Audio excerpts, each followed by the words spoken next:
Magandang araw.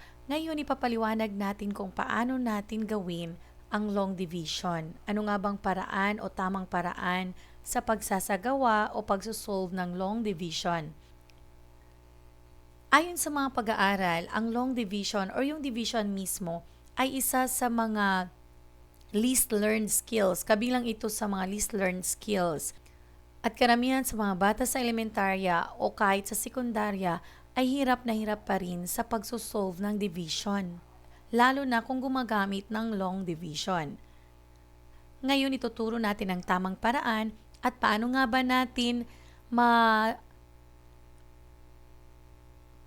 natin higit na matatandaan o mas matatandaan yung proseso ng pag-solve ng isang long division na mathematical sentence. Ngayon, tingnan natin to o subukan natin. 426 divided by 2.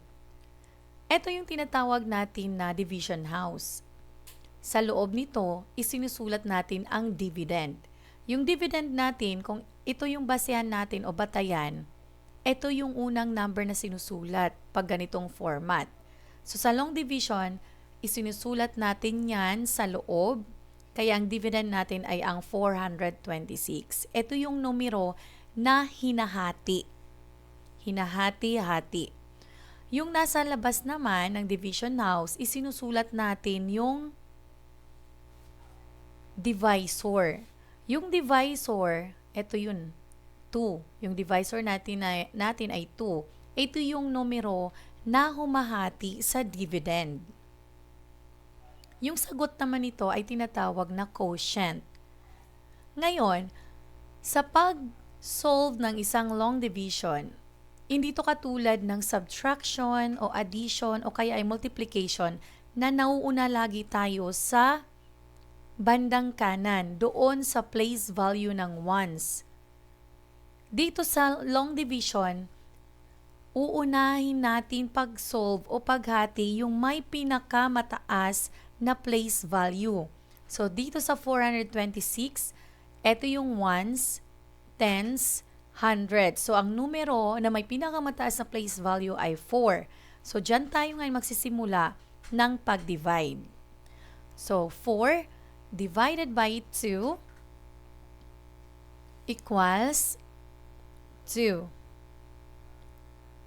2 multiply by 2, ibabalik natin siya. So, una, divide.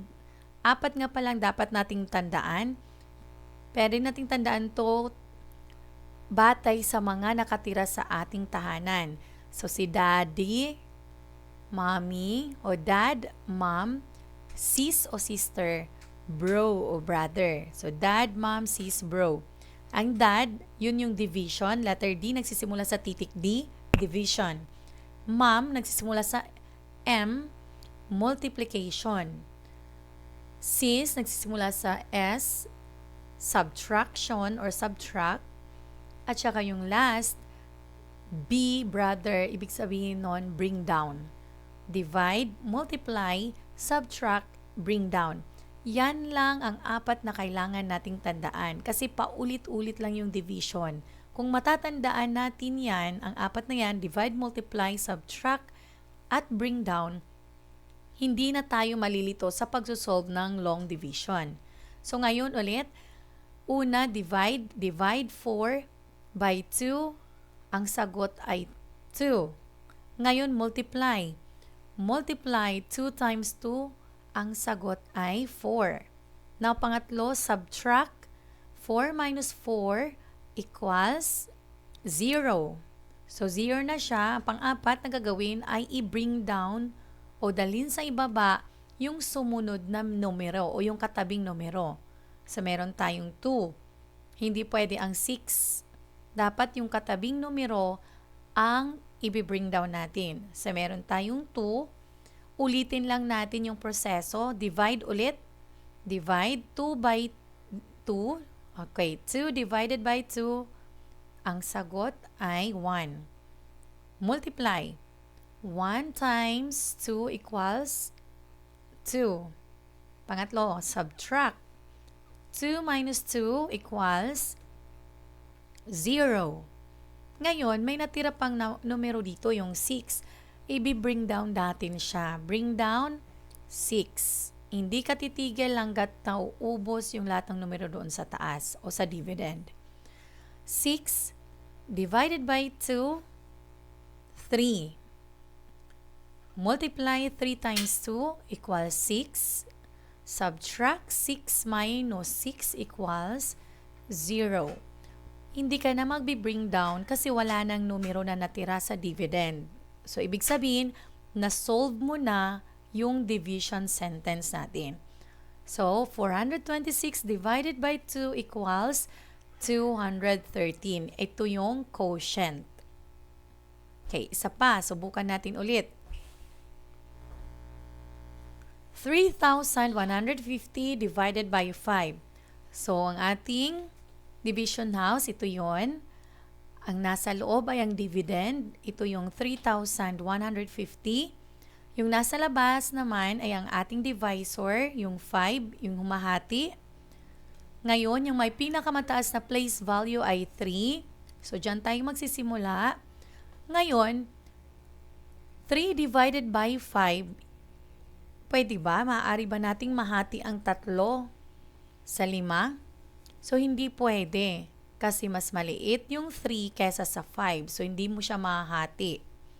Ngayon, magre-regroup tayo. Gagamitin natin tong dalawang number. Pagsasamahin natin ang 3 at saka 1, magiging 31. So, ang 31, mas malaki na siya kesa sa 5, pwede na siyang mahati ng tag lilima. So, 31 divided by 5, ilan daw na tag lilima ang meron sa 31? So, 31 divided by 5 equals 6. Kasi 31 yung ginamit natin, dapat yung sagot natin, yung quotient, ay nakatapat din sa ikalawang numero mula sa pinakamataas na place value. Ngayon, balik ulit natin.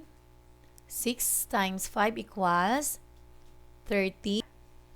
Pangatlong step, subtract 31 minus 30 equals 1. Bring down 5. So, meron tayong 15. 15, divide ulit. Ulitin ulit. Divided by 5 equals 3. Multiply 3 times 5 equals 15. Subtract 15 minus 15 equals 0. Ngayon, may natira pang isang 0 doon sa taas. Hindi mo yan iiwan. Kasama pa din yun doon sa numero na hatiin mo, so kailangan mo siyang i-bring down. Okay, ngayon, 0 divided by 5 equals 0. 0 times 5 equals 0. Subtract 0 minus 0 equals 0. Ang ating quotient ay 630. Kung gusto mo namang malaman ang sagot kung sakto o tama, multiply mo lang yung divisor sa kayong quotient. Pag ang sagot niya ay katulad ng nasa loob o yung dividend natin, ibig sabihin, tama ang iyong sagot. Tandaan natin na kabaliktaran o kabaligtaran ng division ay multiplication. So, pag minultiply mo ang quotient tsaka divisor, etong dividend yung sagot. Pag parehong-pareho yan, eksakto, ibig sabihin tama ang sagot mo. Pero kapag hindi nagtugma, ibig sabihin may mali sa iyong sagot. So, check. Always check your answer. Okay, last one. 6,905 divided by 3. So, yung numero na may pinakamataas sa place value ay 6. Yung una dito lagi. So, 6 divided by 3. Meron tayong 2. Tapos na tayo sa divide. Multiply naman. 2 times 3 equals 6. Subtract. 6 minus 6 equals 0. Bring down 9. Yung susunod na numero. Balik ulit tayo sa proseso. 9 divided by 3 equals 3. Multiply 3 times 3 equals 9. Subtract 9 minus 9 equals 0. Bring down 0.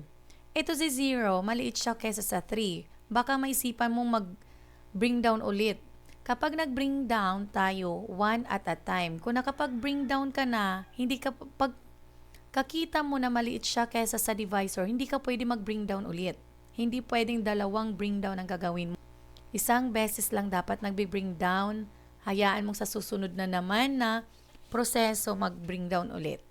So dito, 0, mas maliit siya sa 3. So 0 divided by 3, ang sagot ay 0. 0 times 3 equals 0. Subtract 0 minus 0 equals 0.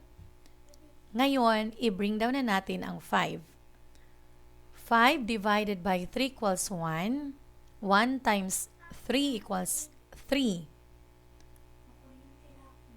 5 minus 3 equals 2.